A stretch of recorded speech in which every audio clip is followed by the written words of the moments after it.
ধুবুৰী গাঁৱত বইজ স্কুলত আহিছোঁ আজি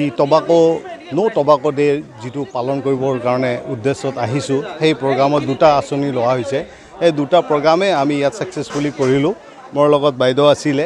আৰু স্কুল কৰ্তৃপক্ষই আমাক বহুত সহায় কৰিছে আৰু ষ্টুডেণ্টবিলাক বহুত টেণ্টেটিভলি শুনিছে আমাক আৰু এনজয়ো কৰিছে লগতে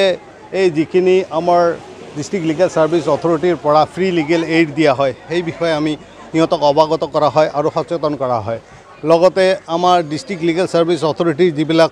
আঁচনি থাকে সেইবিলাক বিষয়ে আমি সিহঁতক সজাগ কৰা হয় আৰু ভৱিষ্যত জীৱনত সিহঁতে যাতে টবাকো আৰু ৱাষ্ট প্ৰডাক্ট এইবিলাক বিষয়ে সচেতন হৈ থাকে সেই বিষয়ে আমি সিহঁতক